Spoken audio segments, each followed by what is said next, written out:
fear the turtle. He embraces the turtle. He is ready to go as Maryland embarks on a new era. We welcome you in. Dave Revson and Rafael Davis with you. This a hire that's certainly been rumored for quite some time and became clear over the weekend. This was the direction that Maryland was likely going to go. What do you make of the move here? They got a winner, a guy that's known to win, changed their program at Seton Hall, able to get to 4 NCAA tournaments in a row, had a stretch of. He's coached good players, coached players of the year, knows how to deal with talent. He's seen it. He knows what it takes to get to the tournament. I think Maryland got the right guy. Has done a really good job at his 2 prior stops, Iona and Seton Hall. As you mentioned, Seton Hall was kind of a mess when he took over, frankly, and needed a few years to right the ship. Iona was even more of a mess. Here at Maryland, he inherits a program that's in good shape. I mean, obviously coming off of a losing season, it's first in quite some time, but a program where the bones are really good here. And Kevin Willard in an enviable spot now as he takes over as the head coach of the Terps. Going to get you out to College Park here, getting ready to hear from the voice of the Terrapins, Johnny Holliday.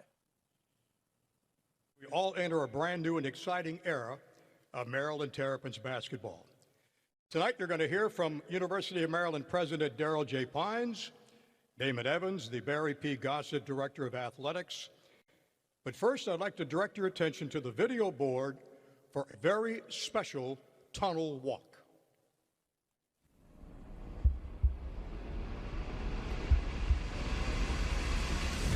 I think Maryland is a very attractive place for a young man to look at coming out of high school, and there's no reason why we can't be competitive with anyone in the country. His first 2, there will be more. Dixon for the lead back. Yes! Huge play. And over Ortella, he goes! What a play by Joe Smith. Stevie Francis, showtime. And a thunderous two-handed slam dunk from Bruno. Who knew Lefty Drizel? Who knew Gary Williams? Maryland basketball, alive and well. Jalen Smith, a grown man slam. Back to the back years, the Maryland Terrapins are going to the Final Four. Dixon fires it up to the top of the Georgia Dome roof, and the kids have done it. Maryland wins their first ever national championship, holding up Indiana. It is my distinct honor to introduce you for the very first time the man I know all of Terp Nation is anxious to meet and hear from, the next head coach of Maryland men's basketball. Joined by his wife, Julie, and sons Colin and Chase, please give a Terrapin warm welcome to Coach Kevin Willard.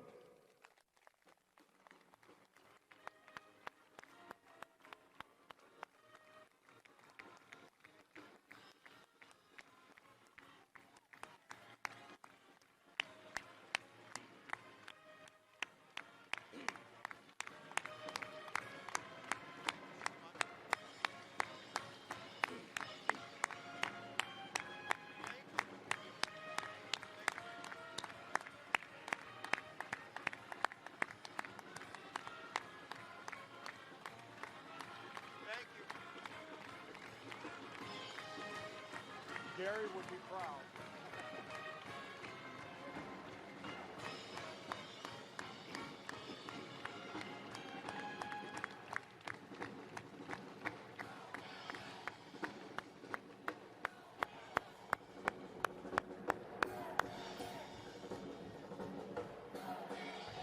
I just called you back.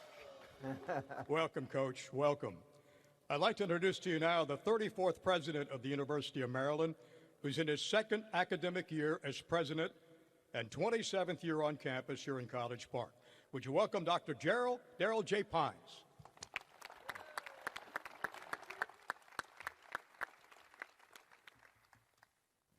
Thank you, Johnny.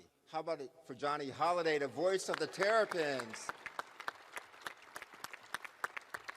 Today is a great day to be a Terp. Ladies and gentlemen, faculty, staff, and students, Board of Regents, and distinguished guests. Welcome to Xfinity Center, and welcome to the University of Maryland.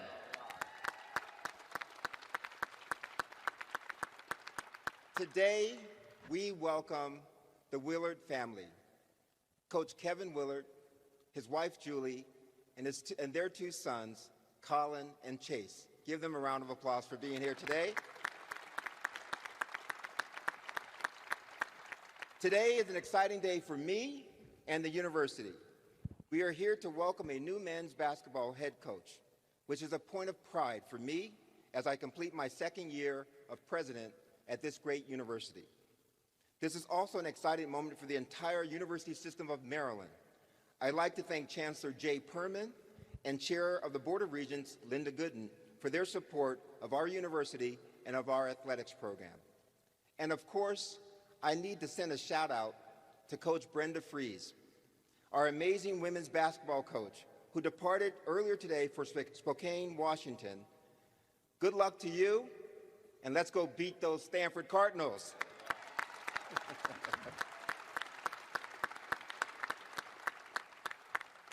Some people are fond of saying that we are a basketball school, and as one of the few schools in the United States to win national championships in men's and women's basketball, we are definitely that. But we are also a soccer school, a lacrosse school, a baseball and softball school, and many other athletic sports, including now being, yes, Coach Loxley, a football school.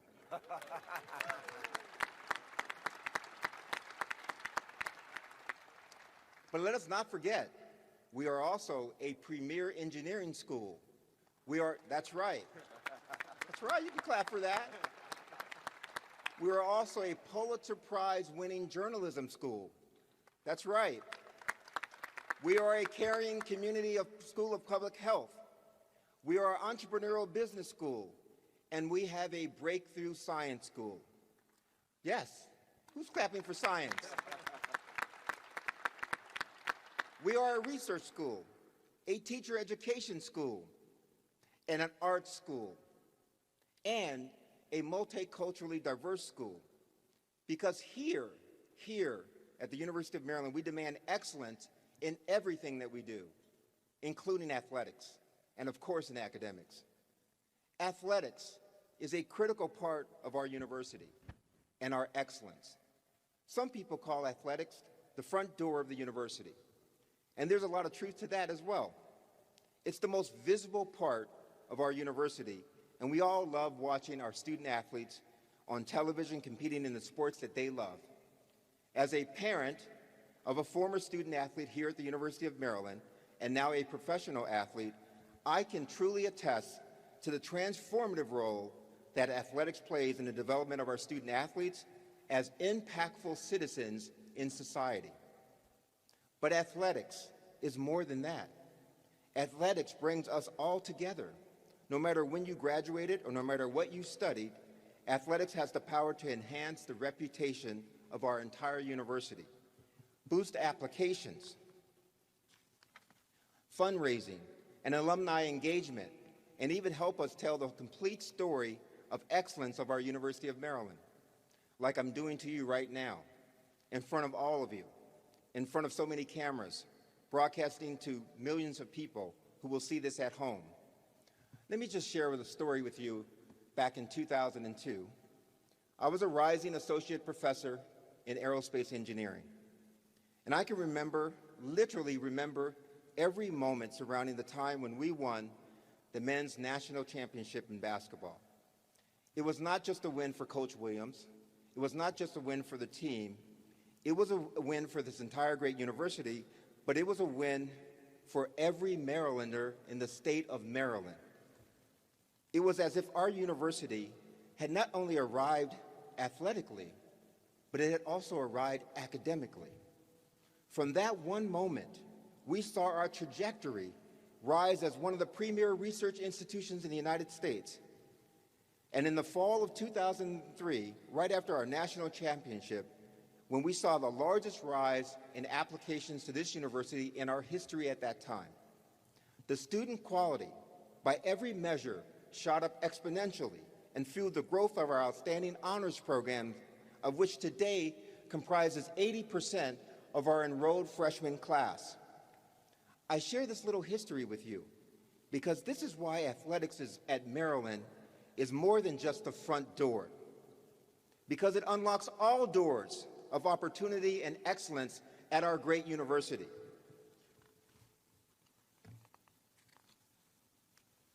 So today, we open a new chapter of our storied athletics program with the hiring of Coach Willard. And may he and his fellow coaches chart a new course of opportunity and excellence at our entire university. So Coach Willard, on behalf of our entire university community, 50,000 people at this university, faculty, staff, and students, and another 500,000 alumni, I officially welcome you and your family as the president of this great university. Coach Willard, I know you would do great things, and all I want to just say is go Terps!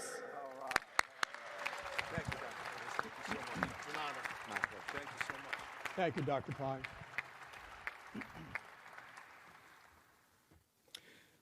We're very pleased to welcome to our stage tonight a very special guest. He's a proud Terrapin, a former member of the Maryland football team, captain of the special teams, mind you, and just happens to be the founder of one of the greatest athletic brands in the world. Please join me in welcoming to the stage the founder and the chairman of Under Armour, Mr. Kevin Plank. Kevin.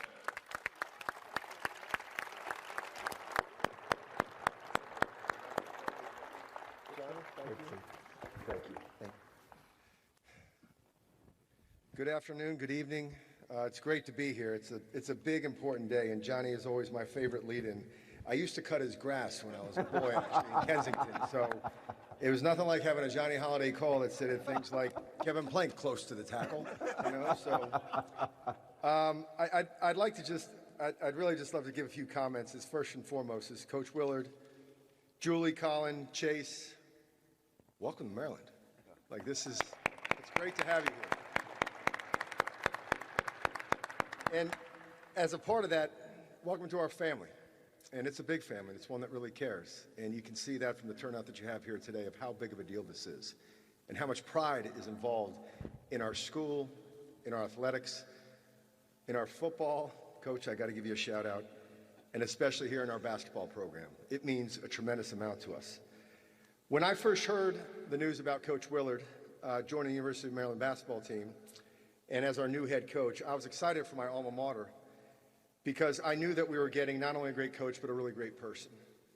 And that is the quality of character that we look for here at the University of Maryland. And while Coach Willard has led an impressive basketball program at Seton Hall over the past 12 years, focusing on things like player development, but even more importantly on culture and on the kids and on character.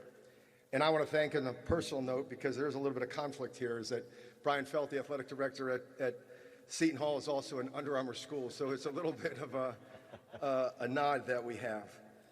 But I'd like to say just a couple things about what it means to join this great league, too. It's competitive, and competitive at the point where it is going to take all of us. And we want you to know from the bottom of our heart that you have all of our support. And I'm proud of what, frankly, the Under Armour side can hopefully do to help provide you with the best product and gear to give our athletes every bit of edge that we can out there. And that kind of edge is something that led to our having 16 teams in the NCAA men's tournament and 13 teams in the NCAA women's tournament this year, including Brenda and our Lady Terps that are heading out to take on Stanford, and go Terps certainly for that. I just wanted to add one thing about what also, we also have a basketball player named Joel Embiid and some guy named Steph out on the West Coast too, so you're going to be armed.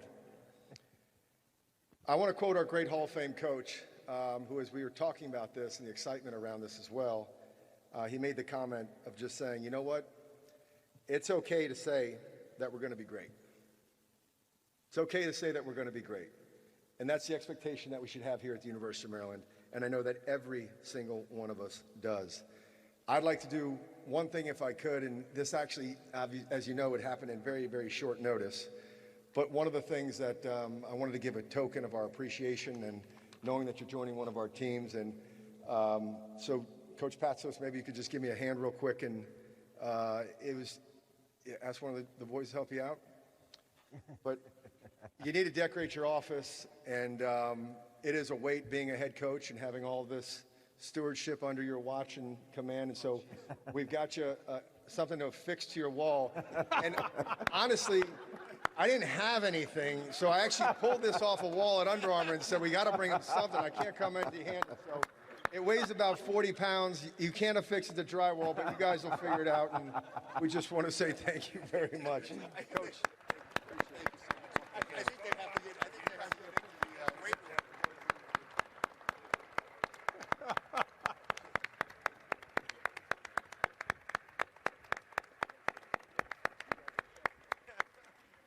Don't drop that. They got to get in the weight room. Thank you, Kevin. Join me in welcoming Damon Evans, the Barry P. Gossett Director of Athletics.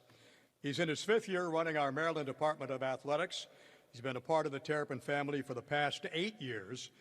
And during Damon's tenure at Maryland, the Terps have claimed 40 Big Ten championships and tournament titles, the 3rd most of any conference institution, and 5 national championships during that span. The Barry P. Gossett Director of Athletics, Damon Evans. Damon?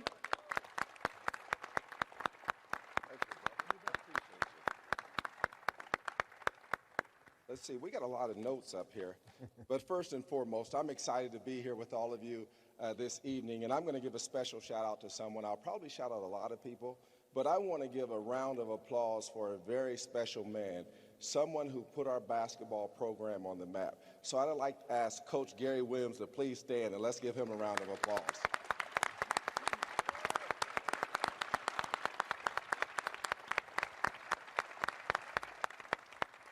And I'll say this to you. Thank you, Johnny, a.k.a. Living Legend. Johnny and I have that joke. This is a living legend right here before us. And it's always great to have the beloved voice of the Terrapin Nation with us here today. And President Pines, I have to say thank you for your support. Your dedication and commitment to this institution has really helped us grow. I've learned a lot from you in our short time together. Dr. Pines and I go quite a ways back. We had several conversations before he became the president of this great institution, but I do know this. Without him, none of this would be possible. So thank you, Dr. Pines.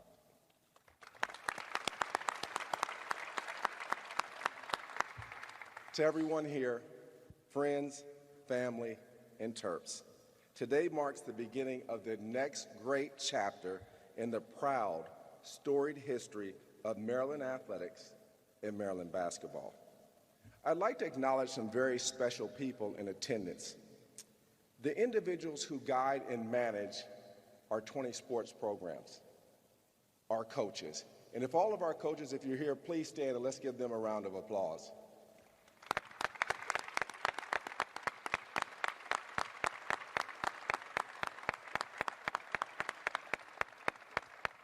Everyone has talked about Brenda Freeze tonight, so I have to give her a shout out. Had an opportunity to visit with her and the team today and wish them the best of luck as they head out to Spokane, Washington to face the Stanford Cardinal.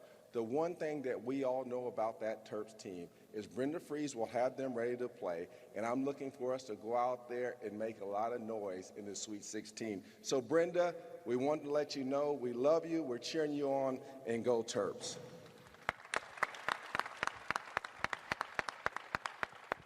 And speaking of coaches, I'd be remiss if I did not acknowledge Danny Manning. Coach Manning stepped in as our interim head coach and simply did a remarkable job. The way he managed the team through the circumstances at the middle of the season, the change was just so impressive. His professionalism and his grace is something that I will never forget. I cannot thank Danny enough for what he did for our program. So thank you, Danny Manning.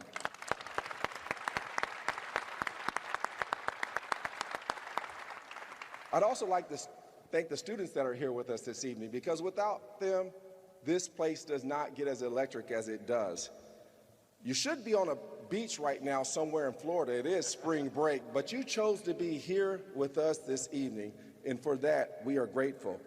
I want to especially thank our cheer squad and our band for all of their support. They showed up today when Coach and I got back in town. They've been here all day long, and you guys mean a great deal to us, so thank you very much.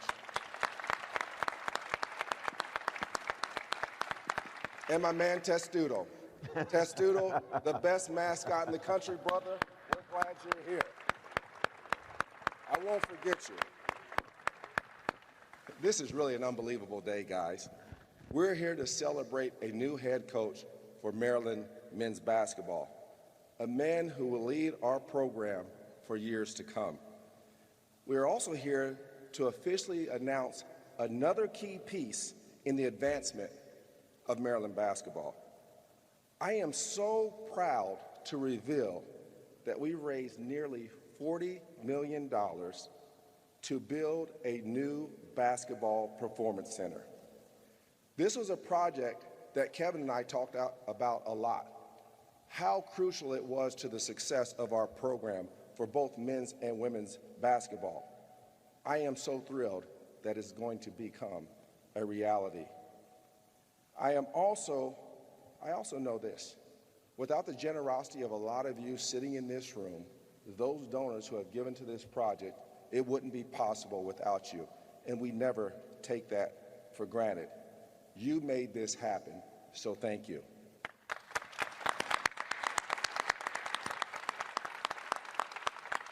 I am also so incredibly honored to announce for the first time the official name of this new facility. In recognition of lifetime commitment to our athletic program and a significant gift to this project, it is my honor to inform you that this facility will be named the Barry P. Gossett Basketball Performance Center.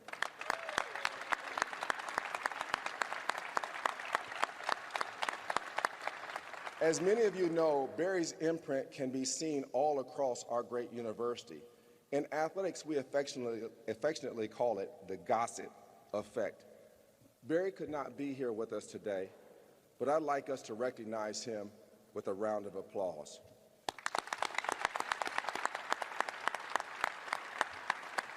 And Barry, I'm looking directly at you, my friend. I just simply want to sit here and say, know this, we love you, we appreciate you, thank you, and we look forward to seeing you soon. Now, I said that I wanted to welcome the family here and welcome them first. I'll get to you in a minute, Kevin, because you're kind of the side piece in all of this. But you know, when you make decisions like this, it's a family decision. And your family chose to join our Maryland community. And so I want to officially welcome Julie, Colin, and Chase to the Maryland family. Know this, we are here for you, and you are part of us now. So welcome to the University of Maryland.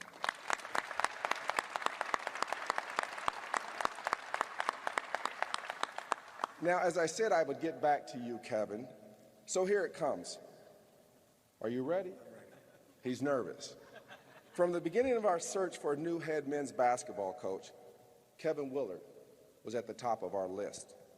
There are a lot of amazingly talented coaches out there, but Coach Willard stood out because of the quality of his entire body of work. Just listen to this resume. He led Seton Hall to the regular season conference championship in 2020 and the conference tournament championship in 2016, while earning Big East Coach of the Year honors in the same year. He's one of only 10 active coaches to achieve each of these accomplishments in the last 6 years in the Power 6 conferences. He has compiled 7 20-win seasons and has made NCAA tournament appearances in 5 of the last 6 years. He has been one of the winningest coaches in Quad 1 games over the past 4 seasons. Listen to this stat. In his career as head coach, his teams have 28 wins against Associated Press top 25 teams, including 18 wins over top 15 teams, and 6 wins over top 5 teams. And of course, one of the things that I was looking for was a coach that could come in here and compete in the Big Ten, the best conference in the country. Well, listen to this. Since Maryland joined the Big Ten in 2014, Kevin has 11 wins against Big Ten opponents, more than any other coach in the country. And yes, 2 of those wins came against our beloved Terps. In my conversations with Kevin, we talked about recruiting, academics, coaching, and student-athlete development. And as we talked about each facet of our program, I became absolutely convinced that Kevin was the right coach for our team. He has the right vision, philosophy, and leadership style. Maryland basketball is one of the premier programs in the country, and I knew it would take an extraordinary individual to take the reins. Kevin and I share high, and I mean high, expectations. Coach Williams told me, why shouldn't we reach for the moon and the stars when we're trying to build our program? And that's what we will do. We intend to position our men's basketball program year in and year out to win conference titles and national championships. Because simply put, that is what Maryland basketball is all about. We will, add ARD onto that, win. We, Willard, will win. So without further ado, it is my great privilege and honor to officially announce Kevin Willard as the new head coach for Maryland men's basketball. Kevin? Thank you. You get in the middle. You hold that. Should we move away from the podium? Yeah, let's step up over here.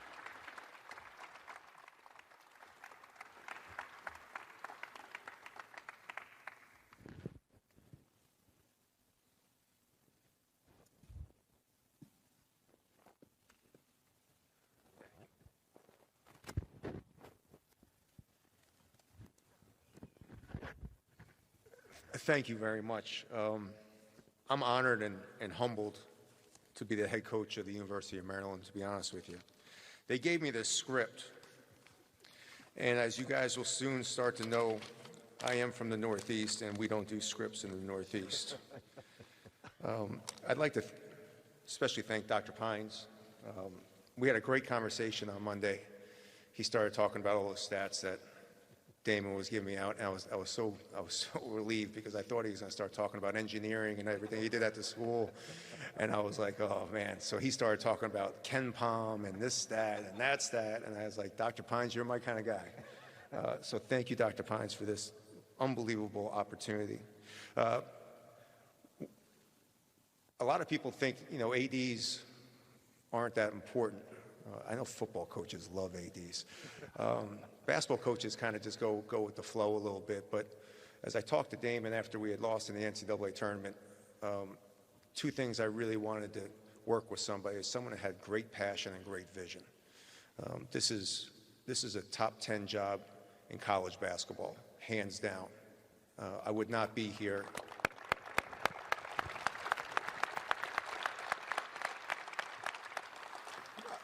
I would not have moved my family and left a place that I loved very dearly if I did not think this was a place that we should be winning national championships and is a top 10 job. And that's what I believe this is. And that was the vision that Damon gave to me from the start, was that this is the University of Maryland.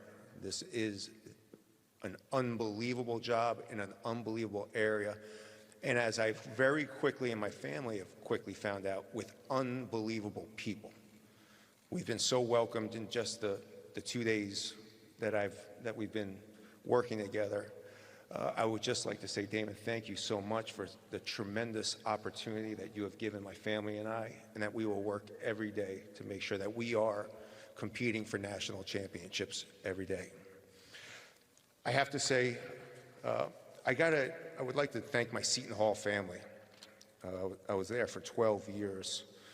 And it was home. I get emotional talking about Seton Hall. It was hard to leave.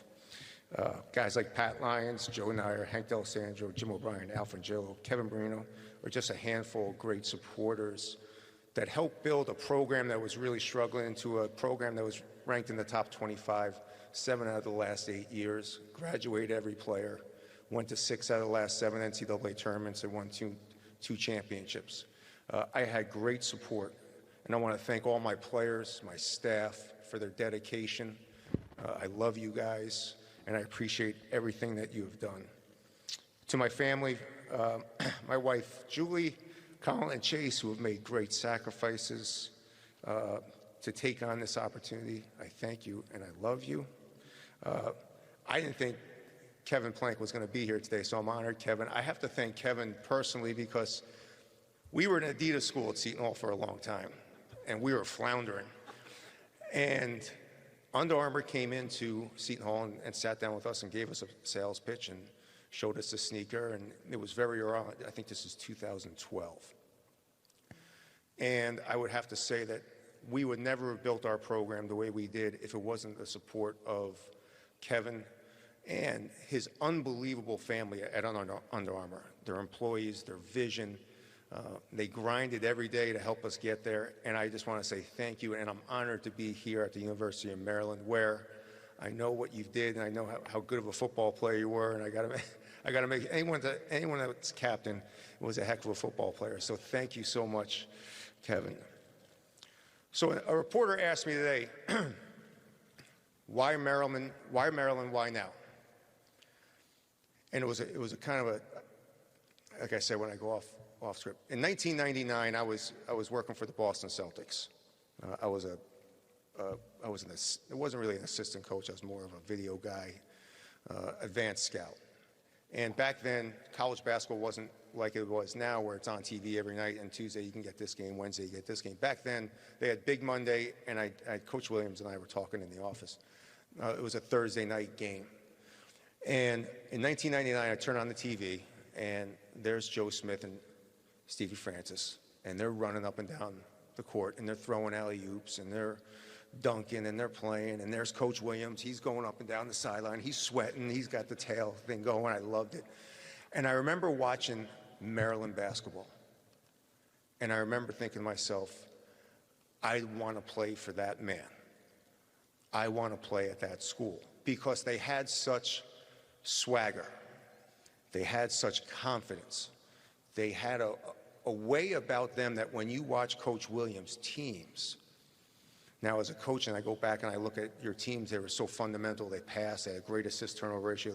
They pressed after free throws. They always kept teams off balance. I know it all, Coach Williams. I watch your games.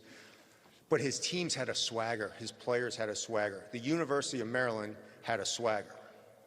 And what our teams are going to do and what we are going to do is we are going to bring that swagger that Coach Williams had, and that Joe Smith, Stevie Francis, Steve Blake, I can keep on going on for Jawan Dixon. We are going to bring back that passion, that energy that Coach Williams coached with, that his players played with, and that the swagger was something that a kid that grew up in Huntington, Long Island, turning on ESPN and watching a Maryland game, all of a sudden wants to go play at the University of Maryland and play for a guy, because that's how his teams played. This is one of the most unbelievable opportunities for me and my family. We are going to work every day. No one's going to outwork us. No one's going to grind us more.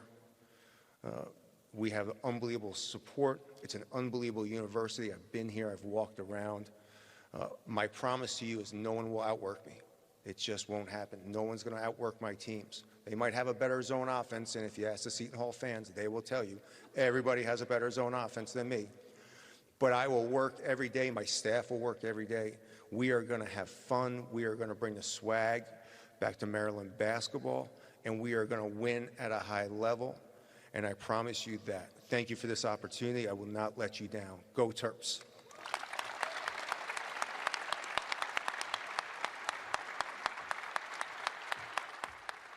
That was way off script. It's all good. All right, we're going to take questions from the media now. If you have a question for Coach Willard, Damon Evans, or President Pines, please raise your hand. We'll get a mic to you. We'll start off on the right-hand side, third row. Emily. All right. Yeah, I'll go for Kevin. I guess just since that TCU game, I mean, what have the last few days been like for you? How chaotic? And then why was this the right time after 12 years for you to come to a new job? Oh, you have a mic on. Hello? Yeah, thanks for bringing up the TCU game. I see DC media is just like New York media. I'm going to get along great. It's been kind of a whirlwind. Damon and I, we really didn't start talking until Sunday. We sat down all day Sunday, really just kind of really talked about what our visions were, what we wanted. The reason, the timing is very simple. I'm a father first and foremost, always. And I have two boys that are going into 9th and 10th grade. I moved when I was in 9th grade. My brother moved when he was in 11th grade. If I was going to make a move, it had to be this year and had to be for the right job. I got offered 4 other jobs this year. I was very blessed. Nothing was the University of Maryland. And I really mean this, and I say this is a top 10 college basketball program. So when this opportunity came up with the time that was right for my family, for my sons, unfortunately, my wife has been dragged across the country everywhere. She's kind of used to it, but for my 2 sons, this was an unbelievable opportunity that I could not pass up, and it was at the absolute right time to make sure that they had a great high school experience. We'll go to Ryan in the 3rd row. Again, if you can just state your name and affiliation so Coach can know who you are. Thanks. Hey, Coach. Ryan McFadden from the Baltimore Sun. There's been a lot of talk about local recruiting. I just want to get how you plan to approach local recruiting in this area. How would your coaching staff reflect that? Yeah, I've recruited down in the DMV quite a bit. I mean, that's the nice thing. Technically, my house is only 2.5 hours away from campus right here. So I've spent a lot of time. I've had a couple players from this area. I already have 2 guys on staff. Both guys are from this area, went to high school in this area. One went to college in this area. I have a very good understanding of what we need to do to recruit this area and the type of guys that need to be on my staff. This is what I love about the DMV is that not only does it have great players, it's extremely well coached at the high school level and the AAU level. There's some of the best programs. It's just not because they have great players. It's also because they have great coaches in this area. So my staff will reflect what this area is and will definitely be involved with guys that grew up here, guys that maybe went to college here, and guys that know the AAU and high school programs really well. We'll go to Dave Preston, 3rd row. Kevin, welcome to College Park. Dave Preston, WTOP Radio. As you build the staff, can you tell us who those assistants are and what will you be looking for in a staff here at Maryland? I can't tell you right now, unfortunately. I'll let you know by the end of the week because they, as Colleen will say, they haven't signed their contracts yet. But no, I mean, this staff will be, even our player development, Damon has been great in the university and Dr. Pines have been great at making sure that we have a staff that is equal to everyone else in this great conference in the Big Ten. It will be very heavy DMV guys. All right, we'll stay in the 3rd row. We'll go work our way down to Jacob Richmond. I never answered the question. Sit down. Hey, Coach. Jacob Richmond from the Diamondback. I was wondering if you had the chance to talk to any of the current players, and if so, what had the message been for them? I did. I've talked to them and reached out through text, and I've actually had some phone conversations. We had our first, I had to wait till I got officially hired today. We had our first Zoom meeting. It's always fun to have 11 kids back on Zoom. I forgot how much they hated it. I forgot how much I hated it. Just brought back nightmares of COVID. I watched, again, because of location, I was able to watch them play this year. And what I told them is I was very proud of how they played, how hard they played under the circumstances that they went through. I know most of them. I've either played against them in conferences or I've recruited them. So I know most of them. So the conversation for me was it was a simple message, and it wasn't a very long message. It was enjoy spring break, And when you come back to the University of Maryland, we're going to start working, we're going to start having fun, and we're going to start building a national championship team. That's pretty much all I said to him, to be honest with you. It's just, I saw Zoom, and a couple guys are like, they're playing video games, trying to make it, it's just like when my kids are in school with Zoom, they're trying to give you your attention, but it's there. So I'm looking forward. We have a first team meeting Monday morning where I can see them in person. I think that's much more important, seeing them in person. And then we will start practice on Tuesday. We'll go in the row behind to Patrick. Then we'll go to Andy.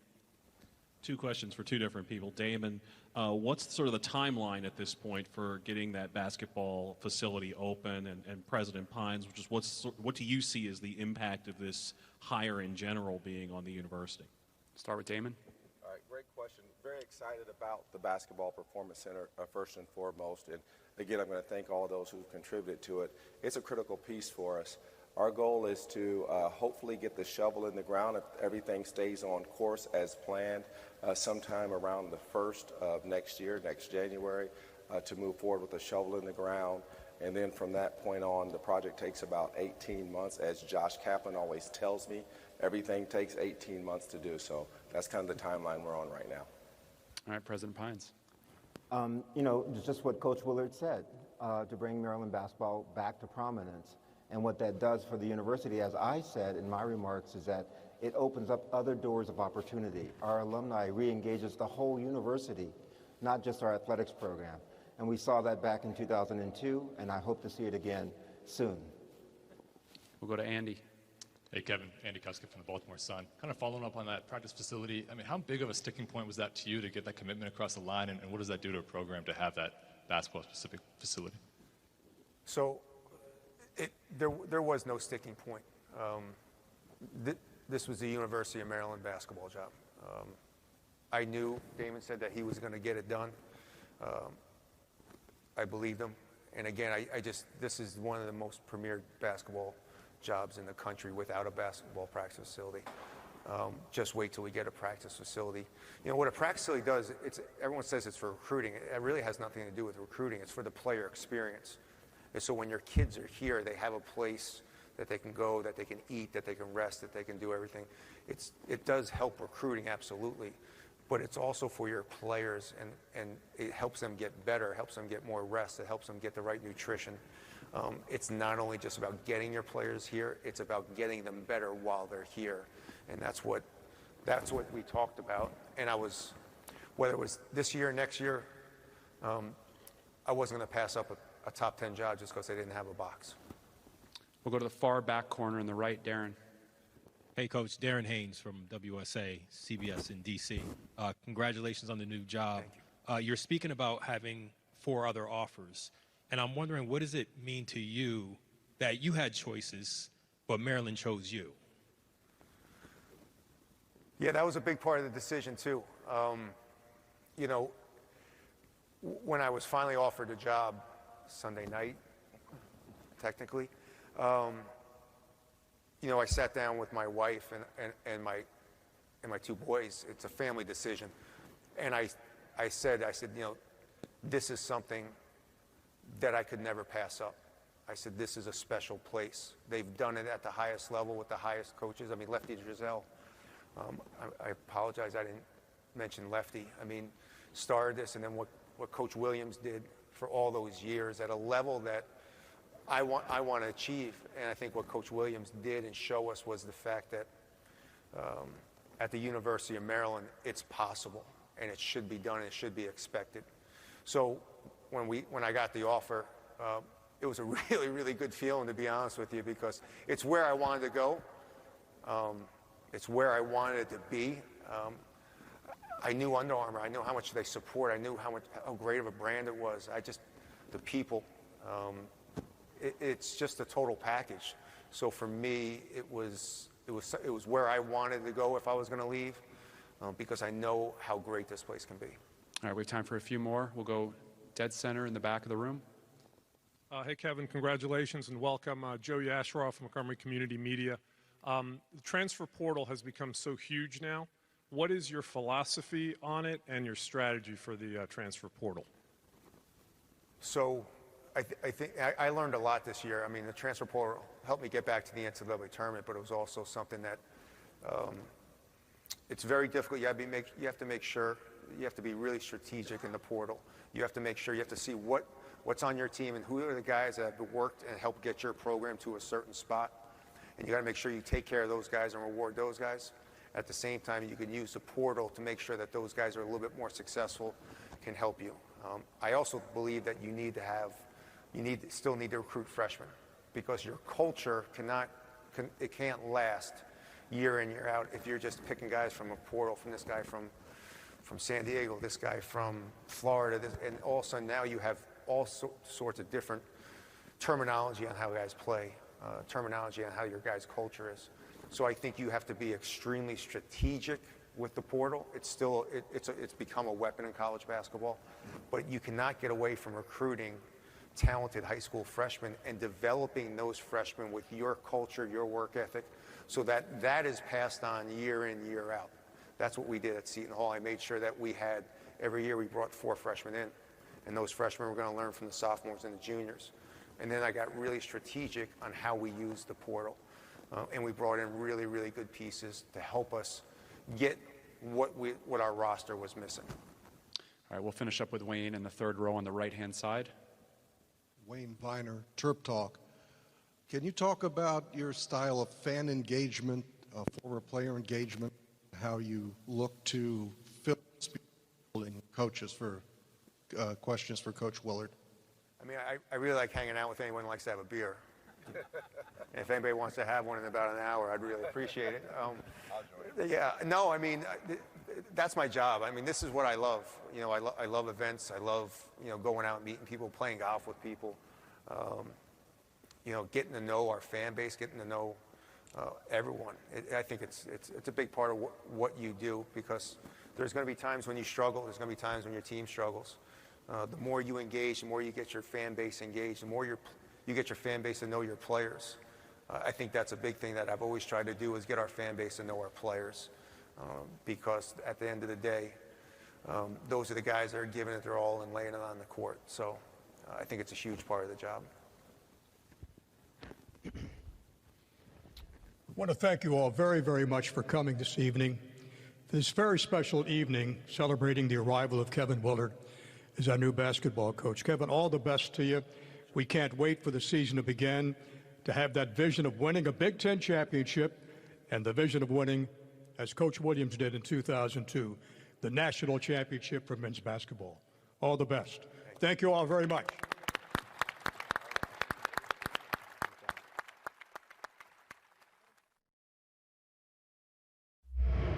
It's a huge day in College Park. Dave Refson, Rayfeld Davis back with you. We got a chance to listen to Kevin Willard, his news conference. What stood out to you? His recruiting techniques. I mean, it definitely stands out to me. When you think about the talent in that D.C. area, that Maryland area, at the high school level, you think of DeMatha High School, Gonzaga High School. Gonzaga produced Miles Dredd. So if a guy, you can keep Big Ten talent in the state, it helps you. And then you'd be remiss if you didn't talk about PG County, the type of players that county has produced, from Kevin Durant to Michael Beasley to even to Jeremy Grant. Just so much talent in that area. So recruiting that area is extremely smart. Interacting with the AAU coaches and the high school coaches to build that up, I think that's a great idea. So much talent there. And then the ability to still recruit freshmen. And it's such a transfer market. He has a great understanding, it sounds like. Keep your freshmen in there to build your culture. And then when you need someone, go out and pick within the transfer portal. Get one of those guys to help win you some games. But I like that ability to be able to recruit at a high level in that area. Sounds like he's going to have a great job. No doubt that is the balancing act, I think, in this day and age, and I thought he outlined it really well, this notion that you kind of can't alienate the guys that you already have, that you went out and recruited. What you're trying to do is augment that roster and give those guys as good a chance as they can to succeed at the highest level. And obviously, no one shies away from what the goal is at Maryland, right? The goal is to win a national championship. They're the only team that's in the Big Ten that has done it this century. They obviously did not do it as a member of the Big Ten. I guess, yeah, technically Michigan State did it in 2000. But so they are the most recent team in the Big Ten. Perhaps that's the better way to phrase it. So we'll see whether or not he can get that done. The challenge has been, Mark Turgeon didn't have trouble winning there. He had trouble winning in the NCAA tournament. And that is kind of the next frontier here for Maryland, is figuring out a way to win in March. And much as I hate to say it, Rafael, sometimes I think it just comes down to matchups and luck. Yeah, no, 100%. I always say the NCAA tournament is 100% about matchups and who you're playing, when you're playing them, who's on their roster, how they're feeling, and things of that sort. But that comes down to want to. Coach has the want to and desire to get there. It seems as though he's going to recruit the right type of guys, not only for the team, but for the locker room. And then at that point, it's all about X's and O's. It's a great defensive mind, one of the better defensive field goal percentage teams in the Big East. He knows how to hit the glass hard, knows how to beat Big Ten teams already with 11 victories against Big Ten teams. It's going to be a step, but I think Maryland can get there with that type of talent in the area. Well, we are going to get a chance to talk to Kevin Willard coming up here on the Big Ten Network. He will join us after a quick break. Keep it here as we chat with the new Maryland head coach next, Kevin Willard, coming to College Park.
New head coach of the Maryland Terrapins after 12 seasons at Seton Hall, leading the Pirates to 5 of the last 6 NCAA tourneys, gets a 7-year deal in College Park.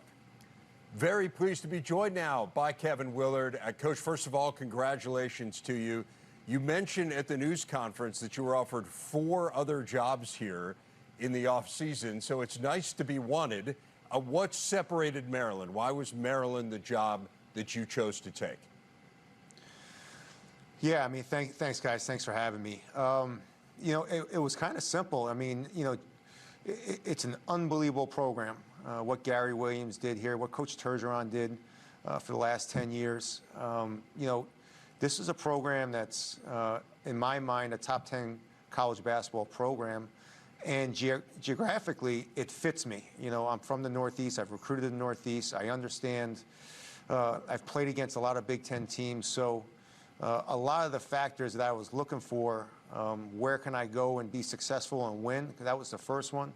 And then obviously, I really believe that the University of Maryland is a top 10 job. So when the offer came, it was just one of those things you just can't pass up. This is your 3rd college head coaching job. The other 2, Iona and Seton Hall, when you took them over, were kind of messes. I know it wasn't a great year at Maryland, and obviously there was just a lot of turmoil with Coach Turgeon leaving in the middle of the season, but certainly this is not a total rebuild by any stretch. So how different is it to take over a program that is by and large in pretty good shape? Yeah, you know, it's a great point. Coach Turgeon did a phenomenal job, you know, and I think he recruited really great players, and there's a lot of great players left on this roster. It's much different, and, you know, I think the culture is much different than when I had to take over at Iona and Seton Hall. Those were both kind of, you know, start from scratch and rebuild. I just think the University of Maryland, in general, as I walk around and I see the people and I see the support staff and everyone that's been welcoming us, it's just such a different feeling. I think they understand, you know, it wasn't a great year last year, but they have everything in place for this to be, you know, year in, year out, a Big Ten title contender. I want to give Big Ten fans a little bit of a sense for you. You obviously grew up in a coaching family. I think most people who follow basketball are familiar with your dad, Ralph Willard. I would say I spent an unbelievable day with him. In my prior job, I had play-by-play duties. They were in a conference championship game when he was at Holy Cross. Spent a day with Doris Burke watching film. He's an amazing guy and an amazing teacher that really stood out to me. How big an influence has your dad been on your career? Well, I mean, he's been everything. You know, I also played for my father at Pitt. Right. You know, yeah. So I got to see, you know, every day how much work he put in, how much he loved his players. I think the biggest difference between my dad's teams and my teams is that, you know, we don't box out nearly as well as his Holy Cross teams did, because those guys, as you watch film, I know they had some guys in there that would just level you day in, day out. But my dad's been, you know, he's every day we talk. You know, he tells me what we're doing, what we need to do. He's just got a great mind for the game of basketball. I've been very blessed to be in a basketball family. And I think I was really blessed to play for him, because I really got to see how much you have to develop and how much you have to work to make a college basketball program work. The other person you're, of course, closely associated with is Rick Pitino, an assistant for him, both in college and prior to that in the NBA. What did you take from him versus what you take from your dad, and what are some other influences that have kind of created the coach who you are? Well, yeah, I mean, Coach Pitino, I was blessed to work for him for 10 years. And what I took away from Coach Pitino more than anything was, you know, Coach Pitino believes his core value is the fact that, you know, his job is to get his players better every day. And that's what we've taken, and that's what we'll do here at the University of Maryland, is spend every day and work every day to make sure that our players are getting better on the court, getting better off the court, getting better in the community. And that is his passion, and he really gave me that passion. To make sure you're spending the time every day with great energy. I mean, no one works harder than Rick Pitino. And I mean, to this day, at this age, I went and saw his practice this summer. I was blown away at his energy. And what Coach Pitino taught me was to have great passion, great energy for getting your players better.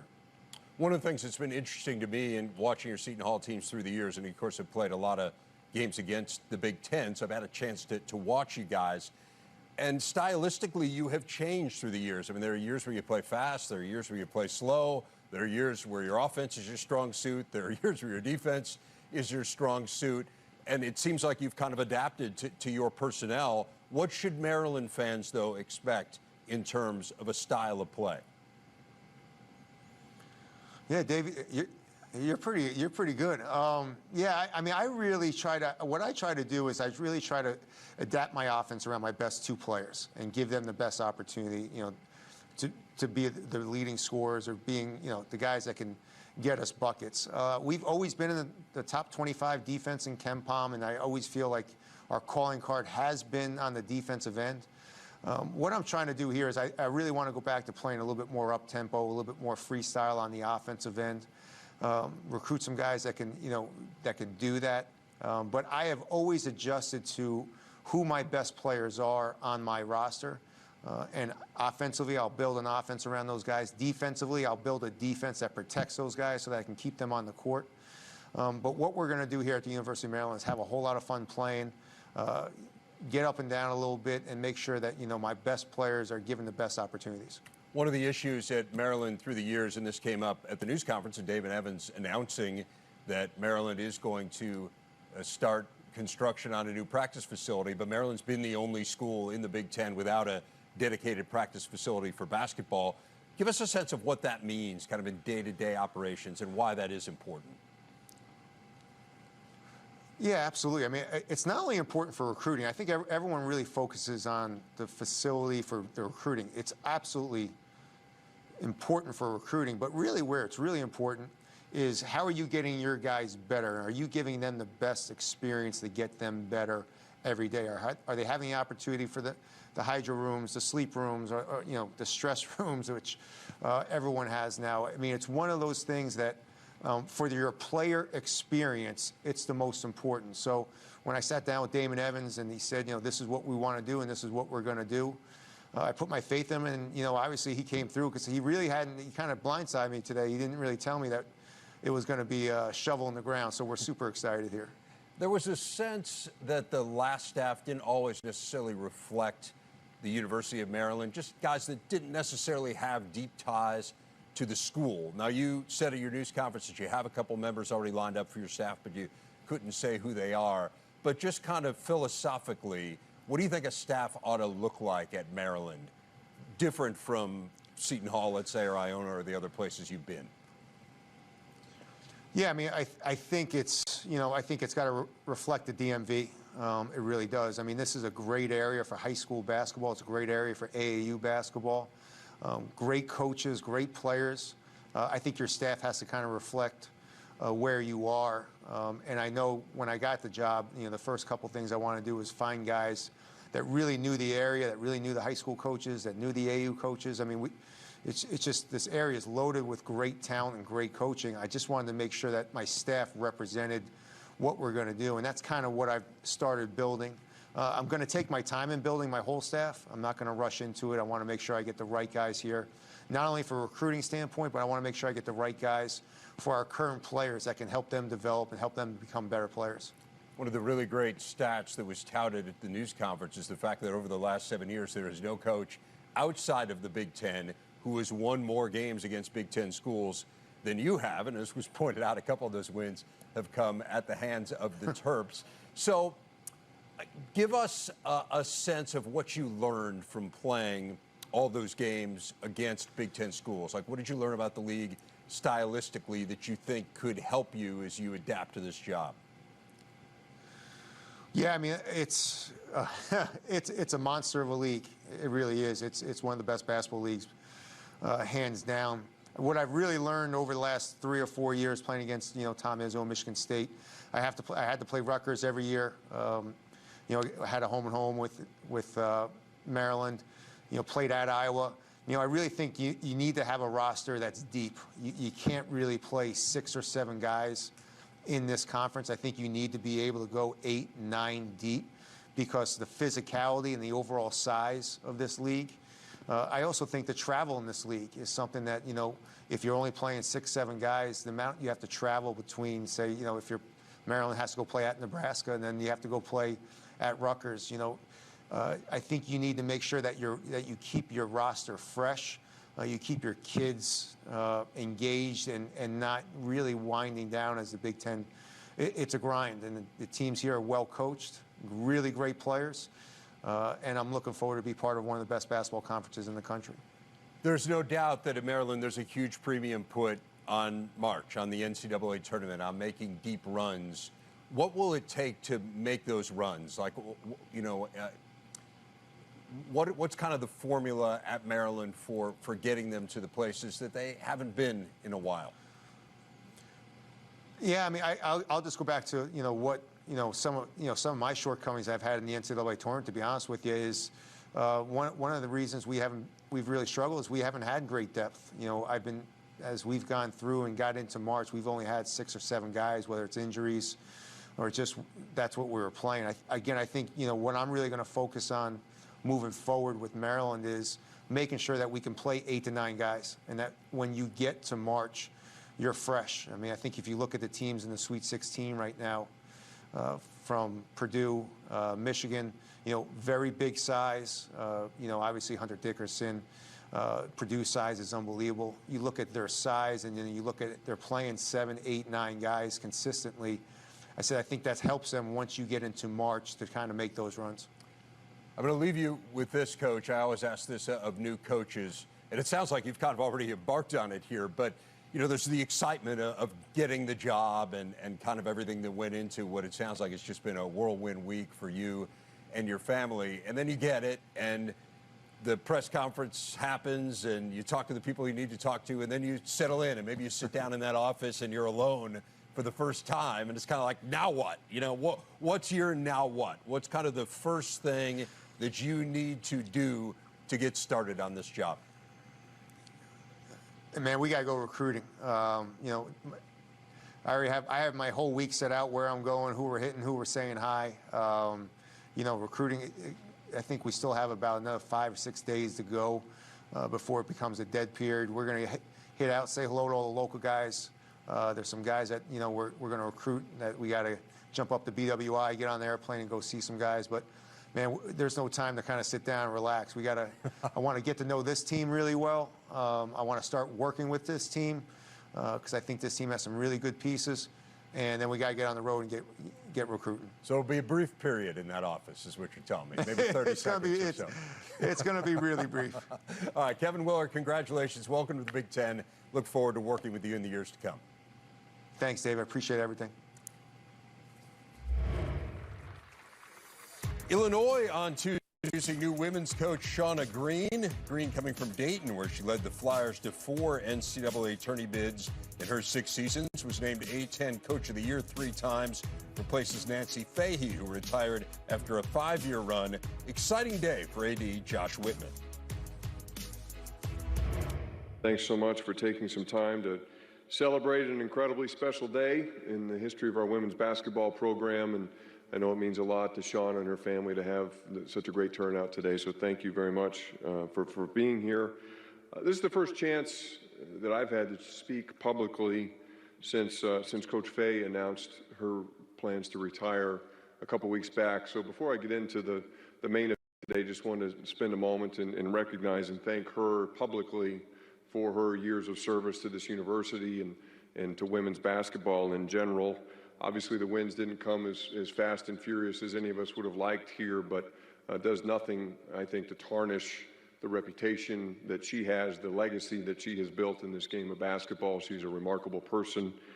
She's an exceptional coach, and she retires as one of the most decorated coaches to ever wear a whistle. And she coached here through an incredibly tumultuous period, and somebody that I will always look to for leadership and guidance, and very grateful to her for the great work that she did here over the 5 years. Change always presents an opportunity, and certainly this has been the case with our women's basketball program. It's an opportunity for us to grow, to advance, and ultimately to improve. And thankfully, if you think about what has transpired on this court over the last several years with our men's program, we've had opportunity to spend some time looking up into the rafters. We've been able to put a couple banners up there over the last 12 months We'll have occasion to put a few more in over the coming several months, years. And as we've looked up there, I think all of us have recognized that we don't have nearly as much representation from our women's basketball program as we do from our men's. And as I've thought about that over the last several months, we went back to our formula. The thing that we talk about a lot within our program is how do we build success? We find championship people led by a championship head coach, and we support those people with championship resources. And so as we prepared for this opportunity with our women's basketball program, we went back to what we know, those things: championship people, championship head coach, championship resources. We're very grateful to see that the position attracted a lot of interest, as you would expect. We have a world-class university. We have an athletic program on the ascent. We're very proud members of the Big Ten Conference. As everybody has seen this year in women's basketball, the Big Ten put 6 teams into the NCAA tournament. We've advanced 4 of those into the Sweet 16. Our affiliation with the Big Ten provides women's basketball an incredible platform through the Big Ten Network to have visibility on this great sport. Obviously, we're standing in one of the great resources available to our women's basketball program, State Farm Center, and the tremendous home that it provides to our program year in and year out. If you have a chance on your way out today, I'd encourage you to take a look at our construction project across the street, the $40 million renovation of the Oven basketball practice facility, and what that will mean for the advancement of our women's basketball program. Of course, a tremendous recruiting base with our proximity not only to Chicago, but to Indianapolis, St. Louis, and then also the resources that we've been able to put into the program from a staffing and compensation perspective. And so we were able to generate a lot of interest in this position, the opportunity that exists here at the University of Illinois to lead our women's basketball team.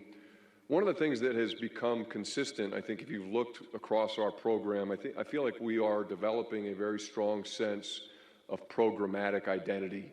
And you've heard me talk about this in these occasions over the last several years. What we're seeing is a commitment to 2 things that have nothing to do with skill in the context of an athletic competition. It doesn't matter whether you miss the putt. It doesn't matter whether you swing and miss on the baseball or the softball field. It doesn't matter if your shot ultimately doesn't fall through the net.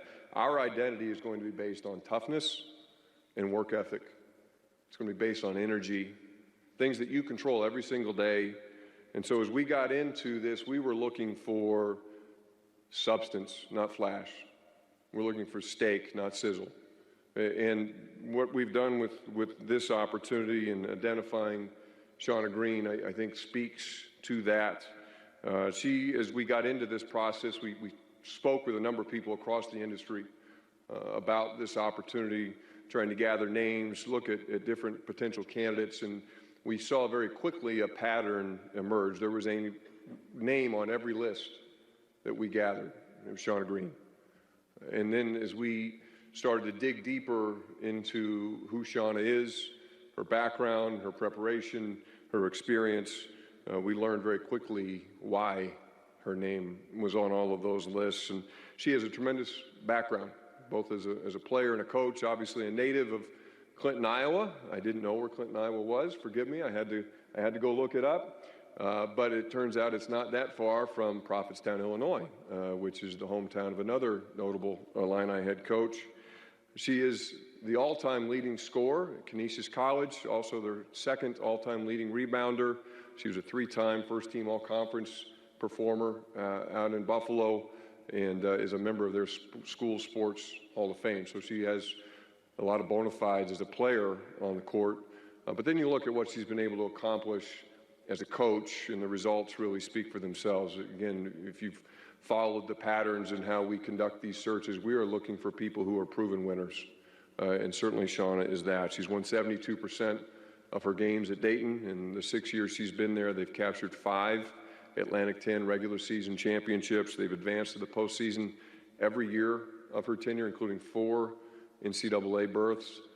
They have won at an incredibly high rate. She's been the Atlantic 10 Coach of the Year on 3 different occasions. I think this most recently concluded season was a very representative sample of what she's been able to accomplish during her time with the Flyers. The team went 26-6, excuse me. They won the Atlantic 10 championship. She was the Atlantic 10 Coach of the Year. They advanced to the NCAA tournament, and they won their opening game against DePaul.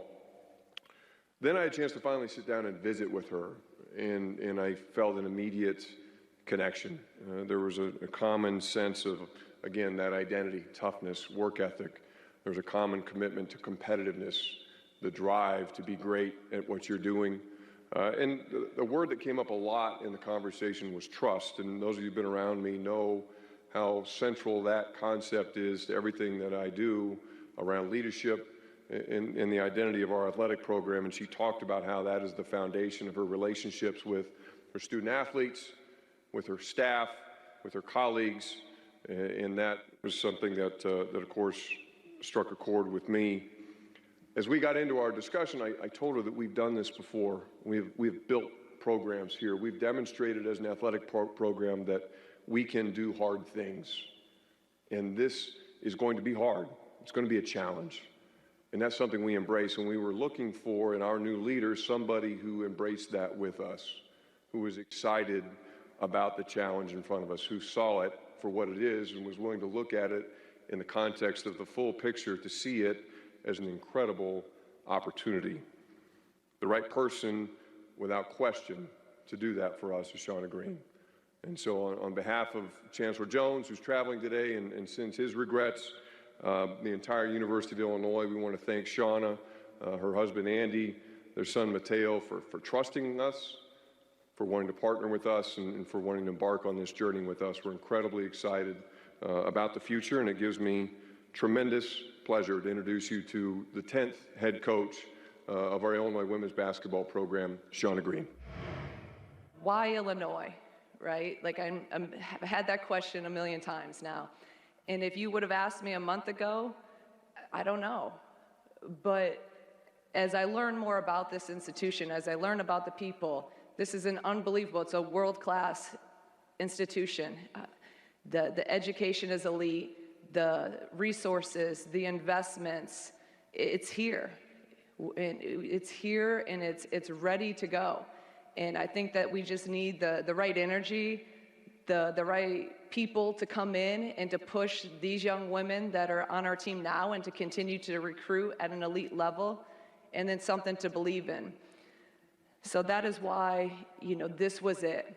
This was the place. People talk all the time about culture, and it's probably the most overused word in sport. But it's significant. And what's our culture? What's our identity? What if someone comes and sits up in the top row of State Farm Arena and they watch us practice, they watch us play? What are they going to think? I ask my players this all the time. What are they going to say about you, about us? And hopefully we will build, and what we got to at Dayton was they're tough, they're disciplined, they play hard, they're connected, they're passionate, and they leave it all on the floor. And that's what I want the identity of this team to be. It's always about the players. And I don't look at that as a challenge, but that's my first priority is our players here and building and starting those relationships. So that's going to be number one tomorrow. I'm already meeting with them in individual meetings because we can't do anything until they start getting a feel for me, I get a feel for them, and we start the long process of building a relationship. So that's number one priority. I'm going to meet with everyone that's on staff currently, and we'll talk same thing which I'm doing with the players, and ask them questions, give them that opportunity to ask me questions, learn about each other. And then there's obviously some people I already have in mind, and some of my previous staff who, we've been together a while at Dayton, and I trust them. We've recruited this area, so it's not like it's somewhere that I need to bring in someone because we don't have experience recruiting here. And then there's a couple other people that, I'm looking to bring on. I was worried about what they have now in place, and what do we have in order to be successful. I'm not one to get caught up in the past. Like, the past is the past. I know that. I can look at the records and see that, but it's not my area to judge why they haven't, because I wasn't here. So I know and believe that with the institution that the University of Illinois is and what they have to offer from an academic aspect, from the support from administration, from the chancellor on down, and wanting and the desire for women's basketball to be good. I could hear that when I talked, obviously with Josh, with Sarah, but even when I talked to Chancellor Jones on Sunday night, I could feel his desire and passion and commitment to finally have women's basketball succeed. So a significant day in the Big Ten. Again, Shauna Green being introduced as the new head women's coach at Illinois, and Kevin Willard, the new men's coach at Maryland. Dave Refson, Rayfeld Davis wrapping things up here. Again, your biggest takeaways on what you saw in College Park today. Coach Willard, his acceptance of the transfer portal, but also knowing he has hit the ground roots level. He has to go talk with teams like a DC Assault AAU program or like a team takeover who produced a Victor Oladipo. Know the talent is there. Know his mindset is ready. He knows what the Big Ten is like. He understands the grind. Knowing that Seton Hall was consistently a top 25 defensive team, he can rebound the basketball. He teaches that well. I'm excited to see what he can do in Maryland. Yes, he does seem to have a pretty clearly delineated identity. I think he knows who he wants to be. Yeah, exactly. And that's what you need at this level. Yeah. All right, so Maryland introducing Kevin Willard, again, 12 years at Seton Hall, takes over for the Terps. A lot of fun to listen in. You can tell there's so much enthusiasm and excitement, not just at College Park, but in Champaign as well. So 2 milestone days will be interesting as we look back a few years from now on how important this day was for both of those programs. For Rayfeld, I'm Dave. Thanks for watching.